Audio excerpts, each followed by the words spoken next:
કરીને દર મહિને પુરવઠા સલાહકારની મિટિંગ જિલ્લા કલેક્ટર ઓફિસે હોય છે. એટલે આજે પણ પુરવઠાની મિટિંગ હતી અને એમાં હાજરી આપવા માટે રાજકોટ ચેમ્બર ઓફ કોમર્સના પ્રતિનિધિ તરીકે હું ગયો હતો.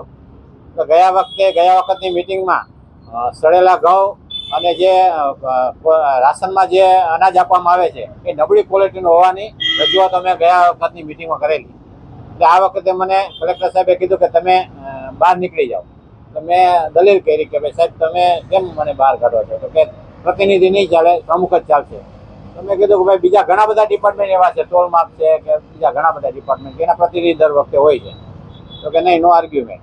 એટલે આનો મતલબ એવો કે મિટિંગમાં માત્ર હાઈહાજ કરવાની, બોલવાનું નહીં, પ્રજાના પ્રશ્નો ઉઠાવવાના નહીં. રાજકોટ ચેમ્બર ઓફ કોમર્સના પ્રતિનિધિ તરીકે હું લોકોના પ્રશ્ન જ્યારે રજૂ કલેક્ટરમાં કર્યા તો કલેક્ટરને આ ગમ્યું નથી. એ ખરેખર અધિકારી તરીકે એ વ્યાજબી નથી. અધિકારીએ બધાને સાંભળવાના હોય છે અને પછી એનું સોલ્યુશન લાવવાનું હોય છે. અગાઉ 8 મિટિંગમાં હું પુરવઠાની ગયો છું, ત્યારે એને પ્રોબ્લેમ નહોતો.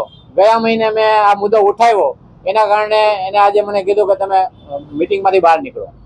અમે અત્યારે ચેમ્બરના પ્રમુખ સાથે મારે વાત થઈ ગઈ છે, વીપી વૈષ્ણવ સાથે, અને કીધું છે કે ભાઈ કોઈ પણ હવે આપણે કલેક્ટરના કોઈ પણ કાર્યક્રમમાં જવાનું થતું નથી.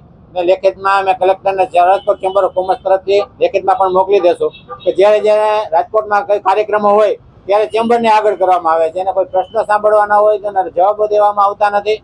આ ખરેખર ગેરવ્યાજબી છે.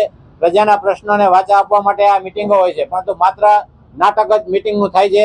કોઈ જવાબો કે કોઈ એનું સોલ્યુશન આવતું નથી. તો આવી મિટિંગનો કોઈ અર્થ રહેતો નથી. ઓકે.